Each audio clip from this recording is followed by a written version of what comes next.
यह दोस्तों के एक ग्रुप की कहानी है जो गलती से बहादुरी दिखाने के चक्कर में बुरी तरह से फंस गए थे। वे इस घटना को कभी नहीं भूलेंगे।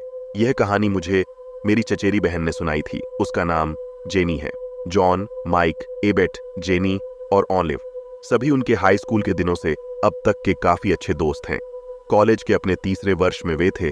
अभी भी वे सप्ताह में कम से कम एक बार एक शुक्रवार की शाम को बाहर घूमने के लिए मिलते हैं।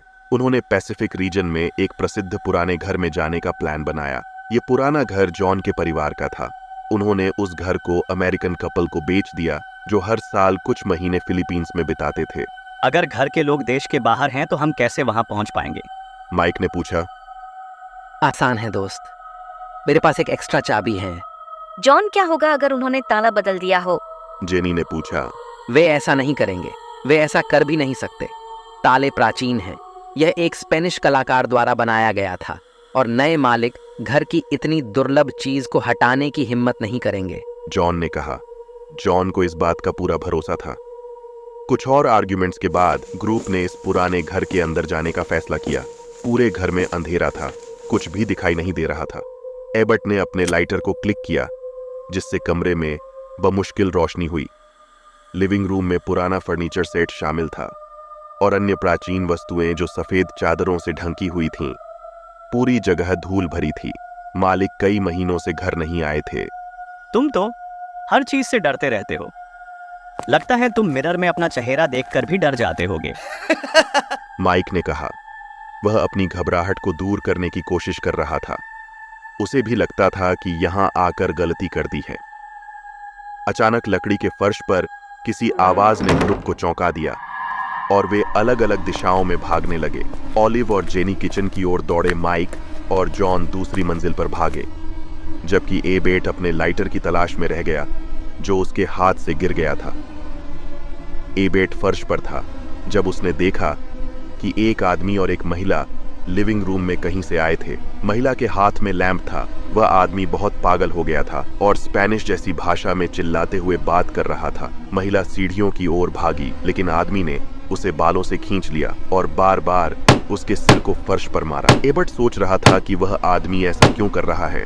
कुछ ही दूर एबर्ट आश्चर्यचकित था। एबर्ट ने देखा कि आदमी ने लैंप उठाया और उसने महिला के शरीर पर मिट्टी का तेल डाला और उसे जला दिया। महिला रोते और तड़पते हुए चिल्ला रही थी। एबर्ट को गुस्सा आया और उसने अपने डर को भुला दिया। वह खड़ा हुआ और फर्नीचर को ढंकने वाली चादरों में से एक उठा ली और उसका इस्तेमाल उसने महिला के शरीर में लगी आग को बुझाने के लिए किया। थोड़ी देर के बाद सब कुछ फिर से अंधेरा हो गया। एबर्ट की सांसें रुक रही थीं। जले हुए मांस की गंध ने उसका गला घोंट दिया था। उसने अपने लाइटर से उस जगह को रोशन किया जहां उसने देखा कि वह पूरी तरह से अकेला था। जेनी और ऑलिव किचन में घबरा कर बैठे थे। सतर्क रहना जेनी, हमें नहीं पता कि यहाँ क्या है। ऑलिव ने उसके कान में फुसफुसाया। डरो मत, किचन की ओर देखो, चांद की चमकदार रोशनी को देखो। जेनी ने उसकी सहेली को आश्वासन दिया। मुझे लगता है कि यहाँ कोई आने वाला है। शायद ये लड़कों में से एक है। चलो जल्दी से उन्हें डरा देते हैं।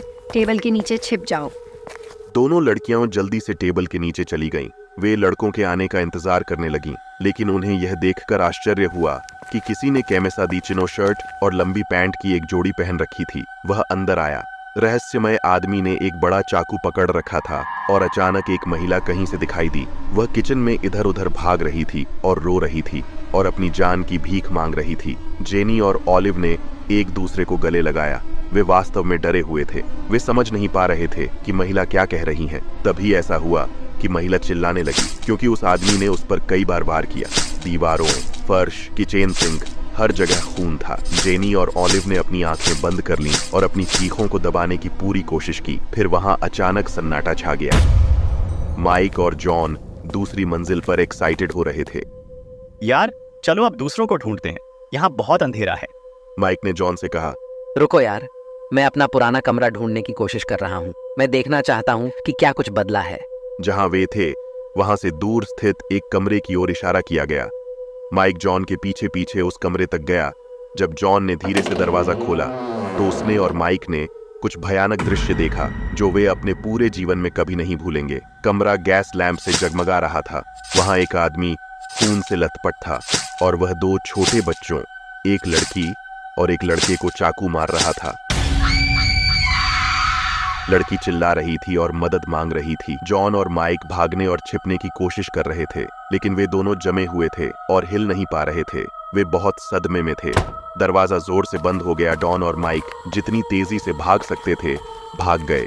जब वे पहली मंजिल पर पहुंचे तो उन्होंने एबर्ट, जेनी और ऑलिव को घर से भागते देखा। उन्हें एक दूसरे को शांत करने में घंटों लग गए। उन्होंने कई महीनों तक कभी भी इस बारे में बात नहीं की कि उन्होंने क्या देखा। 1 साल बाद जॉन के माता पिता विदेश से घर आए। जॉन ने घर के इतिहास के बारे में पूछा। उसकी मॉम ने उसे एक भयानक हत्या के बारे में बताया जो 1920 के आसपास हुई थी। एक अमीर स्पेनिश व्यक्ति को जब बिजनेस में भारी नुकसान हुआ तो उसने अपने पूरे परिवार को मार डाला। उस आदमी ने अपनी पत्नी और 2 बच्चों को मार डाला, लेकिन छोटी लड़की बच गई। वह जॉन की स्वर्गीय दादी थी। जॉन ने अपनी चाबी फेंक दी। उसने सीखा कि कभी कभी ज्यादा बहादुरी नहीं दिखानी चाहिए।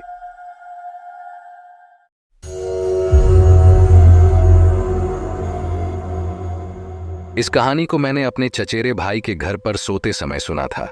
हम कनाडा में रहते थे और हम वीडियो गेम खेल कर ऊब गए थे, इसलिए हमने डरावनी कहानियां सुनाने का फैसला किया। सबसे पहले मेरे छोटे चचेरे भाई ने अपनी कहानी सुनाई, जो बहुत डरावनी नहीं थी, लेकिन उसके बाद मेरे सबसे बड़े चचेरे भाई ने हमें अपने अनुभव के बारे में एक कहानी सुनाई। वह जंगल में अपनी गर्लफ्रेंड के साथ डेरा डाले हुए था। देर हो चुकी थी और उसने अपनी गर्लफ्रेंड के साथ घूमने जाने का फैसला किया। उसका नाम टेसा है। वे तय कर रहे थे कि चलना है या गाड़ी चलाना है। वह चलना चाहता था, लेकिन उसकी गर्लफ्रेंड गाड़ी चलाना चाहती थी क्योंकि बहुत देर हो चुकी थी। वे लेकवुड फॉरेस्ट से होकर गुजरे, जो एक घना जंगल था और भालू और भेड़ियों आदि के लिए जाना जाता था। लगभग आधी रात हो गई थी। उन्होंने वापस जाने का फैसला किया और उन्होंने एक गुर्राने वाली चीख सुनी। उन्होंने हेडलाइट्स की ओर देखा तो बालों वाली छाती और खून से लथपथ दांत वाला वेयरवुल्फ था। वह जितनी तेजी से चला सकता था उतनी तेज गाड़ी चलाई। वेयरवुल्फ ने उन्हें पकड़ लिया और उनकी कार के पीछे लटक गया। वह बहुत तेज गति से गाड़ी चला रहा था और उसकी गर्लफ्रेंड ने पीछे देखा तो वह जानवर चला गया था। वे फिर अपने केबिन में वापस आ गए और सभी दरवाजे और खिड़कियां बंद कर दी और सोने की कोशिश की। अगले दिन वे उठे और 1 हफ्ते के लिए एक होटल में जाने का फैसला किया। जब उन्होंने अपने सारे कपड़े और सामान कार में रख लिए और उन्होंने अपनी कार की डिक्की खोली और जो देखा उससे उनका दिल दहल गया। वहां खरोंचे और बाल थे और डिक्की टूटी हुई थी, जैसे कोई हमें खोजने की बेताबी से कोशिश कर रहा हो। उन्होंने सामान पैक किया और होटल चले गए और बाद में उस दिन उन्होंने समाचार चालू किया और देखा कि 2 घर दूर रहने वाले कैंपर लगभग उसी समय जंगल में वॉक कर रहे थे। पुलिस को उनके 2 शव मिले जिनके पूरे शरीर पर जानवरों के बाल और खरोंचें थीं। जब उन्होंने न्यूज़ देखी तो वे अवाक रह गए और कहानी यहाँ पूरी होती है। मैं आज भी सोचता हूँ कि अगर मेरे चचेरे भाई और उसकी गर्लफ्रेंड ने वॉक करने का फैसला किया होता तो उनके साथ क्या होता।